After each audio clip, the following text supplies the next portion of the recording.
Rosario Vampire. Donc alors, tout simplement, donc alors, Rosario Vampire, ça raconte l'histoire de Tsukune Aono, cet enfoiré qui sert à rien, que je déteste, mais j'en parlerai après. Donc c'est un jeune garçon tout à fait banal qui malheureusement a raté tous les examens d'entrée au lycée. Par un pur hasard, son père trouve une publicité pour le lycée Yokai, le lycée pour les monstres. C'est là-bas qu'il fait la rencontre de Moka Akashiya, une jeune fille à l'apparence angélique qui cache en réalité une double personnalité et des pouvoirs de vampire, donc des monstres de classe S, très puissants. Ses pouvoirs se révèlent lorsque l'on arrache le rosaire ornant son cou. Grâce au pouvoir de Moka, tous deux vont combattre plusieurs monstres plus tard. Tsukune et Moka rencontreront la succube Kurumo Kuruno et Yuka Legendo, une petite sorcière surdouée. Kinei Morioka est président du club de journalisme à Lugaro, monstre de classe S, surnommé Gin. Dans le deuxième tome, on découvre aussi Rubito Jo, une autre puissante sorcière, et Musore Shirayuki, Musore phonétiquement, qui est une femme des classes et en quelques tendances de stalker. Anglicisme signifiant quelqu'un qui suit et espionne. Wow. Donc là, j'ai dit un peu en mode robot, hein, je l'avoue.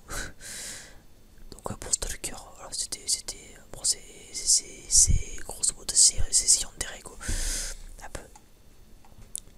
Donc alors, un peu raconté comme ça, vous allez me dire c'est nul à chier. Oui, c'est nul à chier. Non, je te connais. Non, c'est vrai. En fait, tout simplement, c'est un gars, il arrive dans un lycée où il y a des monstres. Mais lui, il le sait pas. En fait, enfin, c'est un peu dur à expliquer, ça peut. Mais j'ai pas trop envie d'en parler comme ça parce que je perds du temps. C'est une perte de temps, je trouve. D'expliquer un peu ce qui se passe dans le truc. Il n'y a pas vraiment de scénar, c'est juste comme. Je sais pas si vous avez vu Pakoto Test, c'est un peu le même principe. Il y a une certaine logique dans les histoires, mais on va dire que chaque épisode racontera une histoire différente. Il n'y aura pas. C'est un peu particulier comme truc, mais ça aussi. Bon, alors, animé, ça pas, mais sans plus. Ah, c'est pas le best animé, mais je dis. Moi, je l'ai à la fois adoré, mais je l'ai à la fois. Tsukune. Voilà. Voilà. D'abord, je vais vous dire. Alors, donc, Moka Akashiya, donc comme je vous ai dit, c'est une vampire. Elle a un double alter ego qui est la vraie version de Moka. Donc la vraie version, sa véritable personnalité, parce qu'en fait, Moka, de base, c'est un vampire aux cheveux blancs et aux yeux rouges. Mais pour rentrer dans le lycée, vu qu'elle n'avait pas de forme humaine, ah non, j'ai de la merde. En fait, elle a eu une forme humaine parce qu'elle avait des études dans le monde des humains, donc dans le monde normal. Donc il fallait une apparence normale. Et non de vampire. Même si une apparence normale, comment dire, cheveux roses, hein, voilà, bon, c'est pas ça qu'on parlerait, mais c'est pas grave. Bref, et voilà, et du coup, voilà, elle a double personnalité. Kurumo, elle, c'est une succube qui va tenter dans sa solide Tsukune. Voilà, et c'est un peu le bordel. Alors, Kinei Morioka, qui applique tout court. Donc c'est un pervers du club de journalisme. C'est aussi à Lugaro l'un des havres. L'arrivée de Tsukune Moka, lui, le reste du club, tous les autres membres du club n'y étaient pas. C'était rebelle contre le comité de sécurité, une intervention musclée du dit comité. Voilà, c'est un truc qui va se passer, qui va nous expliquer c'est n'importe quoi. Yuka Resendo, elle c'est une jeune sorcière qui a 11 ans. Qu'est-ce qu'elle prend sa licence, c'est pas, mais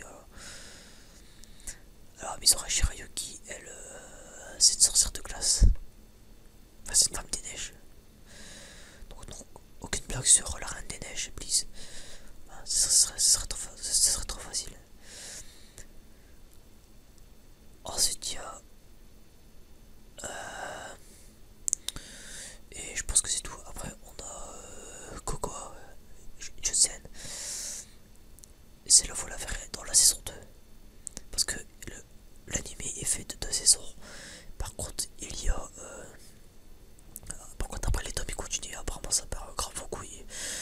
part ça, je me suis arrêté à regarder seulement l'animé. Après, je sais pas ça, pas bordel. Bref, ensuite, Tsukune, cet enfoiré que je déteste au plus profond de mon cœur. Isaraya, donc ce monde c'est à Eiji, je le rappelle. Ce monde c'est à Eiji. Enfin, je le dis, c'est un shonen comédie, arame surnaturel, Eiji, romance fantastique, action. Voilà. Le thème principal, c'est les vampires et les monstres. Comme vous l'aurez compris. Voilà. Donc, le manga il aurait été, je dirais pas parfait, mais il aurait été très meilleur avec un personnage plus emblématique. Alors Issei dans High School DxD, lui, il a un certain charisme, Issei, faut se le dire. C'est pas le mec le plus badass, bon ça veut pas à Son Goku SSJ3, ok d'accord, mais... Enfin bon. Mais là, Tsukune, y'a rien, c'est un pauvre gars, le gars, il est là, il sert à rien. Et les filles, elles tombent toutes amoureuses de lui parce que il a été gentil avec elle. Oh là là, dis donc. Il est gentil. Ah bah dis donc, putain, en vrai, ça serait ça. Je pense que j'aurais 100 meufs à mes pieds. Enfin, pardon, 100 femmes. Je n'aime pas dire le mot meuf. 100 femmes à mes pieds. Parce que j'ai un homme sans femme. Attention, glamour, bref. Non, sérieusement. Tsukune.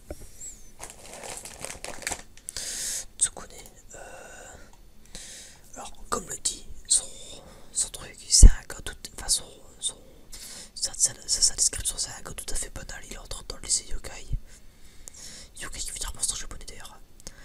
Par hasard, mais aussi parce qu'il a raté tous les examens d'entrée. Donc en plus, il pue la merde. Parce qu'il a raté tous ses examens. Voilà, en plus. Voilà, il est amoureux de Moka. Donc la fille, c'est celle que je préfère dans cet animé. Moi, parce que la fille que je préfère, sinon dans ton monde que confondu, c'est rien ce qu'il y a, faut pas le connaître. Ensuite, bref, voilà, puis le reste ça va vous spoiler, donc je n'irai pas. Enfin, quoi que, je peux dire quelques trucs. Genre, par exemple, tu connaissais le seul gars qui arrive à enlever le rosière de Moka. C'est le seul qui peut faire ça. Pourquoi on sait pas, mais c'est le seul. Voilà. Bon, encore ça, ok, bon, ça prend le pas comme ça, chercher une logique à partir de là. Enfin, comment dire, je vous conseille d'aller voir vous-même le truc en fait. Je vous conseille d'aller voir directement le truc vous-même. Donc c'est à la fois bien, ça peut être bien, c'est sympa et puis tout. Il y a du Eiji pas trop abusé. Il y a un très bon humour, moi ça me fait marrer. Je dirais que j'ai limite adoré le truc, mais Tsukune, le gars que je déteste au plus profond de mon cœur, je le déteste, c'est un des personnages que je déteste le plus. Il est peu charismatique, il sert à rien, il pue la merde. Ouais, il m'énerve. Je pense que c'est tout quoi. Bah à partir, ouais, bon, bah, comme je vous ai dit, ouais, bon, hop, style graphique, non parce que je me rappelle, franchement c'était assez joli, surtout la saison 2. Enfin,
joué, je me rappelle plus de son nom, mais j'adore sa voix. C'est un très bon doubleur. Donc ouais, enfin voilà quoi. C'est comment dire. Enfin, je sais pas quoi rajouter en fait. Partir, donner votre avis dans les commentaires après l'avoir vu.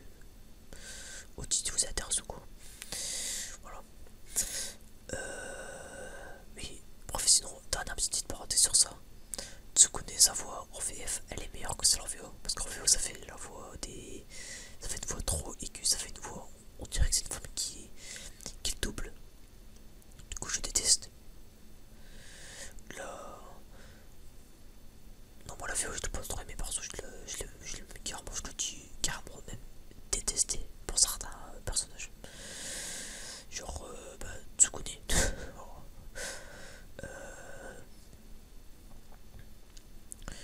Puis, enfin, je sais pas. Pourquoi la voix de Mitsure, genre VF, voilà. Et mes savoirs en VO, elle est très mignonne. Voilà, bref, je pense que c'est tout. Voilà, parce que là, il me reste beaucoup de temps. Bref,